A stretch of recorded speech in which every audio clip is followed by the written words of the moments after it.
What up, everybody? It's Trent Lavelle Wainwright, and this is Food and Laughter.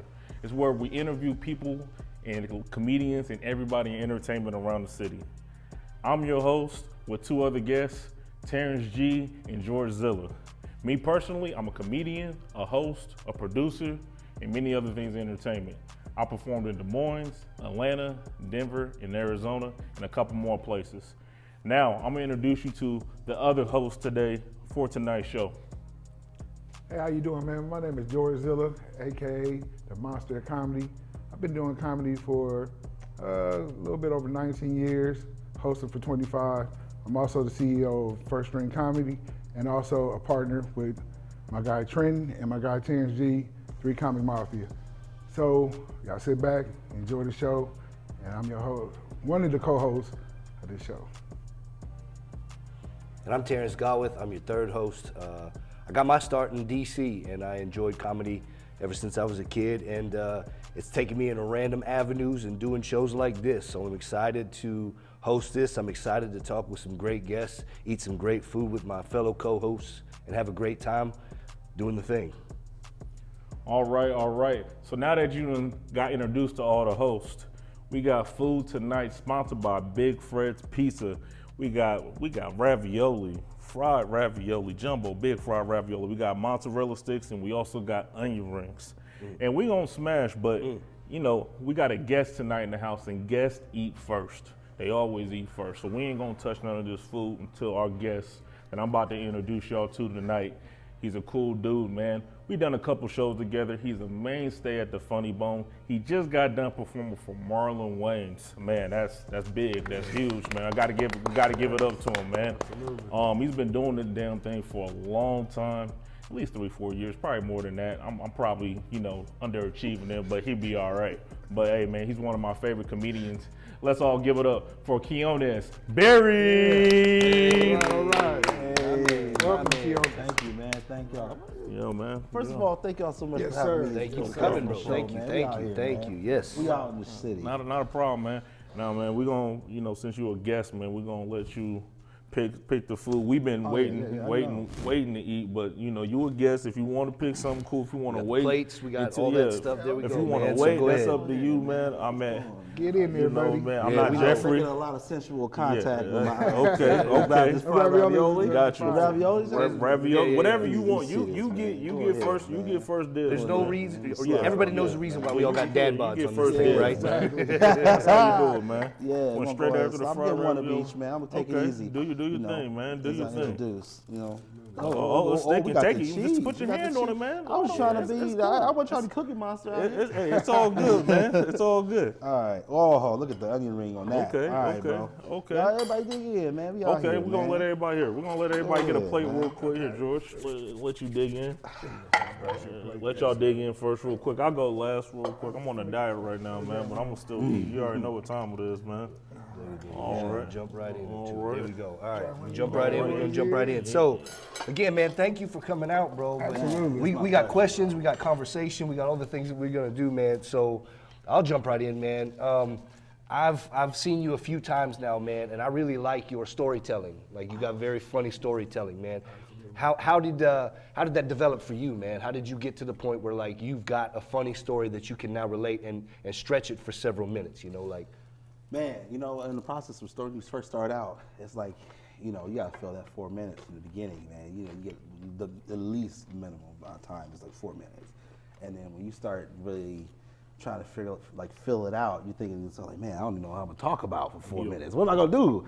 And then after a while, I mean, it's just consistent trial and error, man. Stand-up comedy is so humbling because it's just such a, it's just like being consistent and getting out there and then just getting on the horse and you fall off and get back up there, and that's pretty much what it is, man. Just staying and working on bits.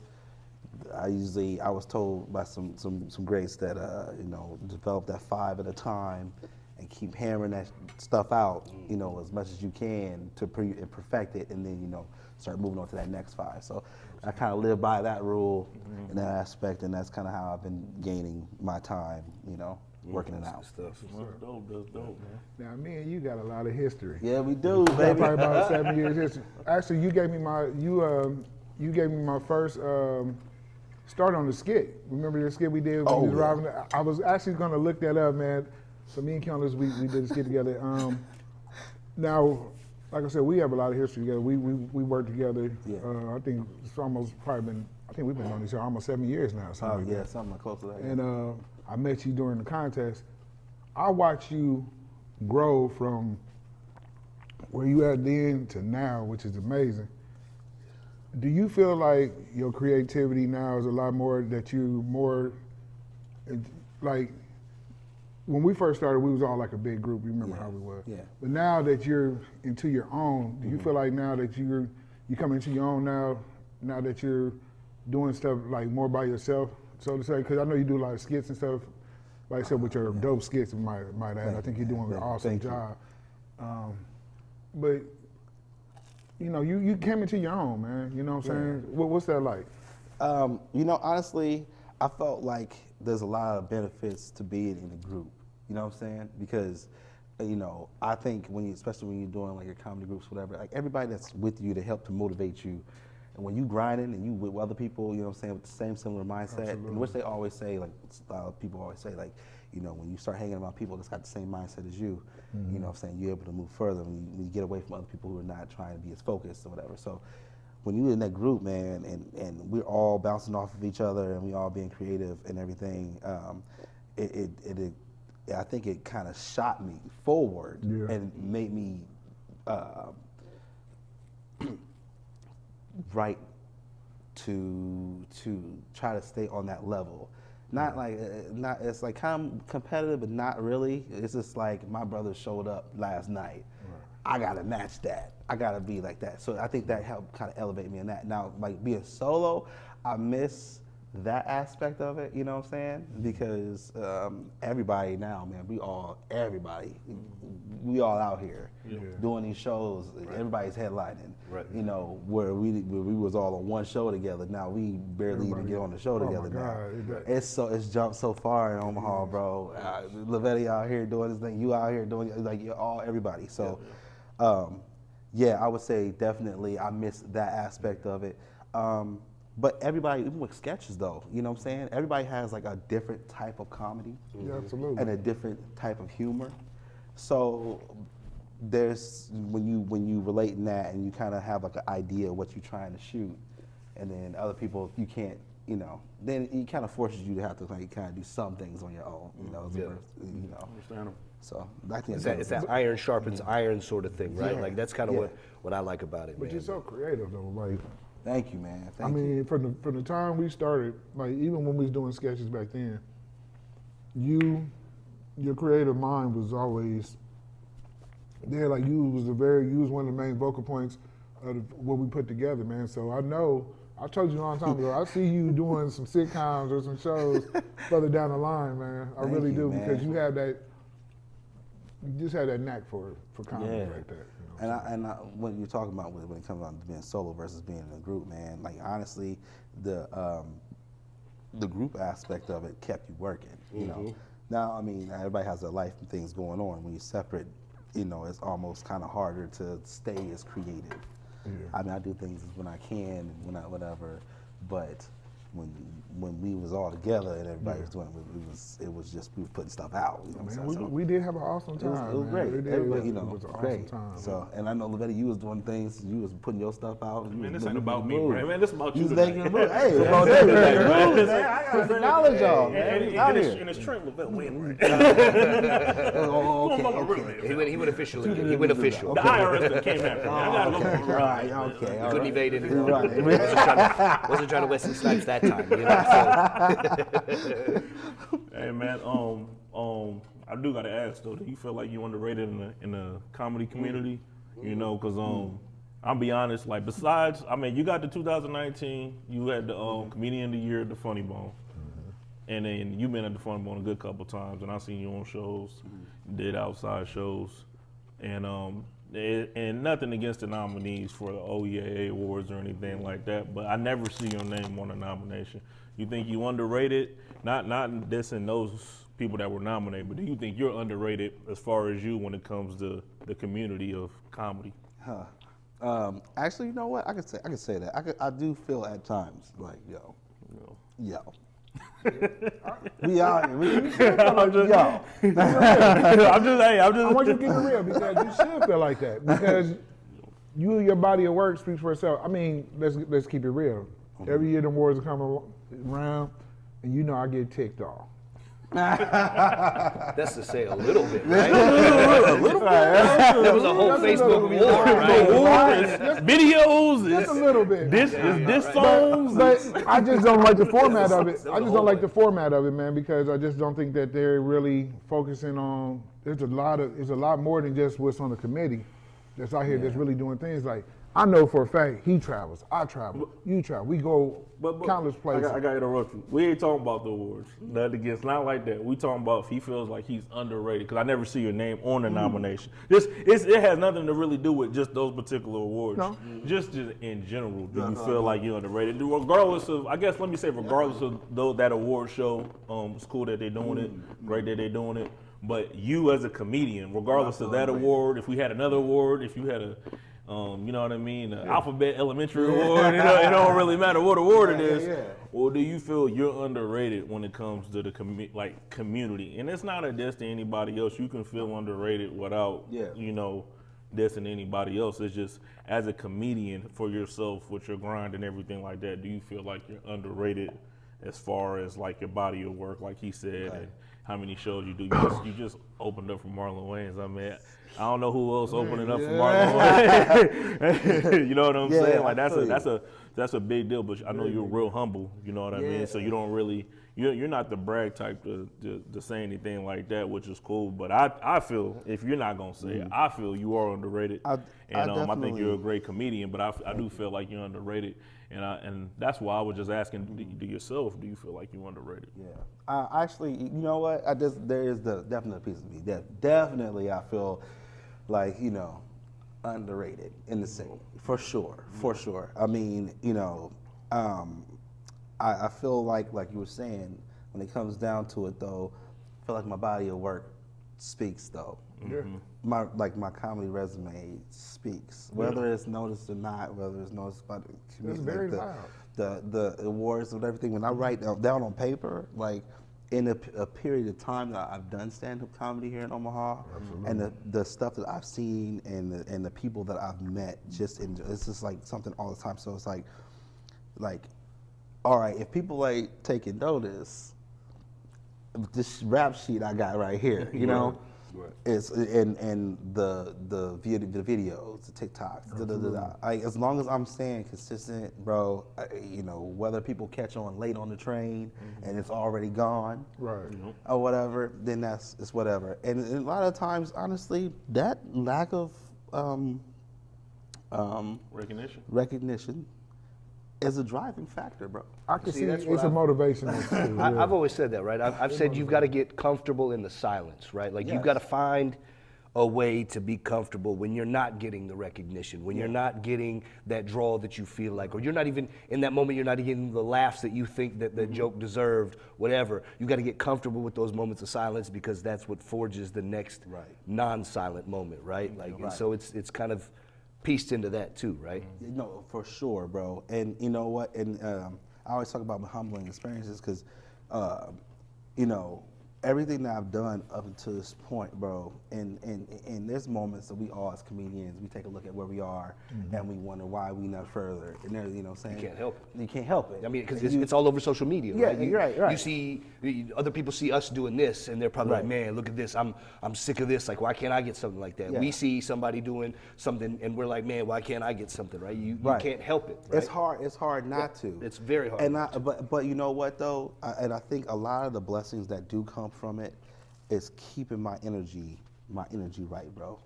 Like trying to stay out the crap, whatever, and then like giving my praises to my peers when it's not me up there. You know what I'm saying? I had friends that was just recently performing in front of over 2,000 people in there, whatever. And I'm like, yo, dude, my time will come. You know what I'm saying? Absolutely. But keeping that energy right.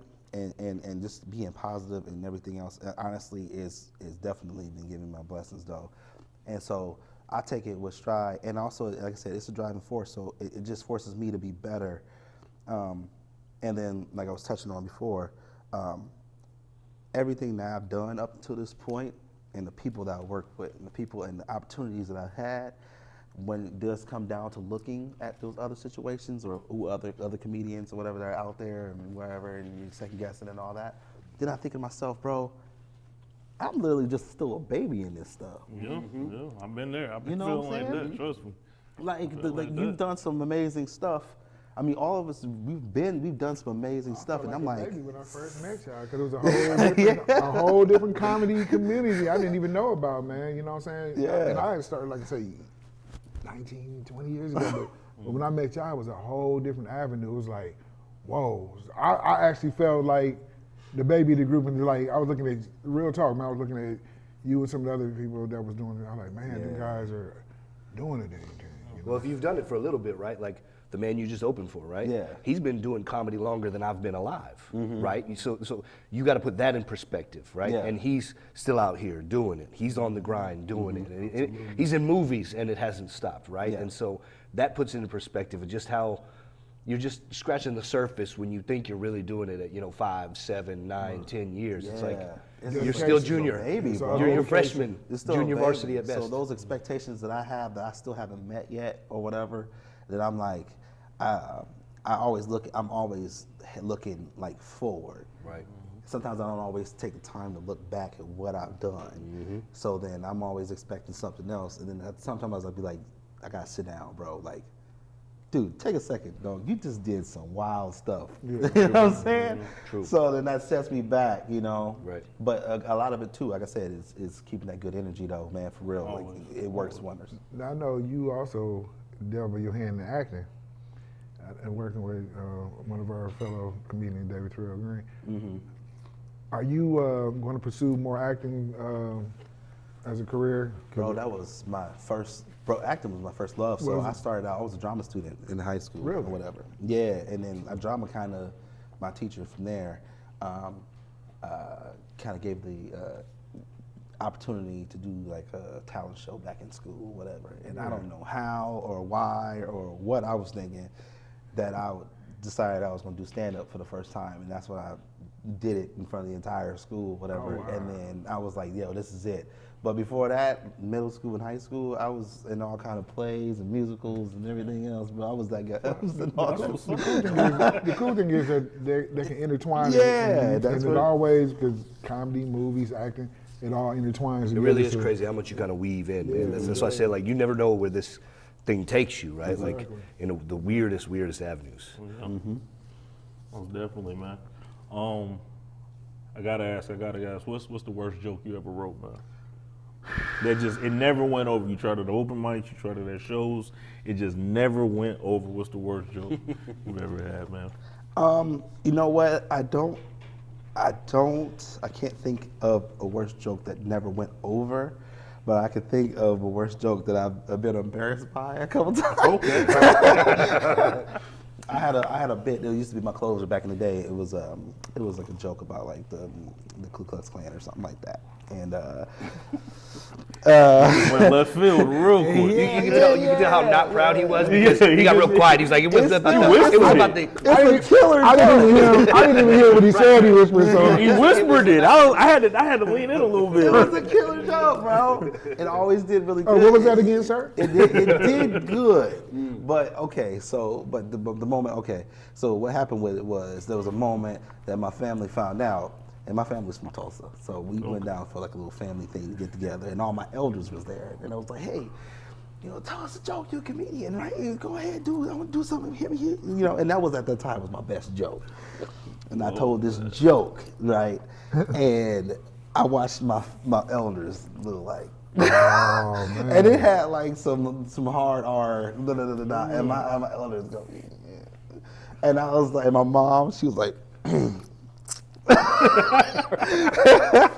and immediately, I didn't want to do it, but I was like, maybe, and that's when you start learning when to pick your jokes. Hey, I've been there. So I would do it, and it would do well in the establishments that I was doing it with, and then I was like, I don't know why it's not working there. So then I decided to do a competition later on. It was an all-black group, right? And I was nervous, so we was waiting for a while, and then finally they decided to call us up. They were doing like random calls too, so then it was finally my time to go up, and I started off. I was a little nervous, so I wasn't doing too well, and I was like, all right, you know what? I think this is gonna work, and I told the joke. I told the joke, and that whole crowd was just like, and I abandoned that thing. Man. Never really told it again. Actually, I just probably told it again recently, and it like, and it did good. Just to see. I was like, I know it's something to it, but it works good. But it's one of those ones where I was like, I don't know what's the laughter I'm getting. Is it a good laughter or is it like that's what always makes you nervous, right? Like, so whenever you come into a venue, do you surveillance the crowd and have to like do an audible, like change your jokes up? No. Yeah. Because I know I've done that. I walked in the crowd like, yeah, I ain't gonna say that joke tonight because that ain't gonna go well. You got to. But you just got to know your audience. You got to. And I've learned between like black crowds versus white crowds or mixed crowds or whatever, what works. I learned that the hard way, bro. Like every bit of it it's the hard way, for sure. So I can't see. I ain't gonna look. Hold on, let me take my glasses on real quick. We might have to edit this up. 5 minutes already? Oh my goodness! No way. We've been chopping it up. Dang, okay. Well. So here's a question. Okay. Man. You've talked about keeping that energy. I want you to keep that energy, and it's got to be directed, man. Who you got beef with in the scene, my guy? You got beef? This is a Zilla question. I just want to know. I wasn't expecting this from you, man. This is a Zilla question. Hey, just remember, I was the one that always said that we should bring it to the table. So I said we should bring it to the table so we can squash it here. I'm gonna say this. I'm gonna say this just for him. So he did mozzarella stick break. I don't expect you to answer. You don't have to answer. No, and he might, but he did message me. I did ask him. I said, "Is there any questions you want us not to ask or to us?" Yeah. He said, "Well, I ain't trying to rehash no old beefs and talk about beef, but everything else is cool." I didn't tell that to y'all. You just came with that, but how about this? I got you. I got you, bro. Honestly, We could spill these I beans. ain't got no beefs and this time. That's good. That's a great Great answer. answer. That's good. That's It existed, that's for sure. Yeah. There was some personal ones out there. But you know what? I had to there was a bit of that actually did push me to go harder though. There's that negative that did do a little positive in that always. case where it was more of like vicious, proving. too. Yeah. I done seen it We've before. had some we I know you know we vicious. know, but as existing right now, no man. perfect, man. You know what? I have a small circle of people, and I'm pretty busy too, so I don't even interact as much as I used to. A lot of my time is taken up a lot from the comedy scene, and I'm not even like as actively out there. So when I come out, I'm doing the show, I'm doing what's up, blah, blah, blah, what's going on, bro, mix it up, da, da, da, and then I'm out. But I think when I had to learn, like at one point we had to, I had to learn that you can't spread yourself and try to, because there's so much politics and there's so many groups and little cliques and da da da da. And bro, I just try to get along with everybody. I Bro. feel like when I came here from DC, like that was one thing I noticed was like there's so many cliques here. In a scene that isn't huge, there's a lot of cliques. Yeah. And it's like it'd be great if we could find a way to rectify that, man, because there's a lot of space for us all to eat and get something out here. Yeah. So I like your energy for that reason, man. Oh yeah, for sure, man. No, I'm saying like it wasn't, not that it didn't exist, but yeah, I mean, no, I get it. but I mean, we had good conversation too, like. All day. When you have that time, that space, that clarity, where you're not focusing and letting that interact, whatever, honestly, you get so much more done.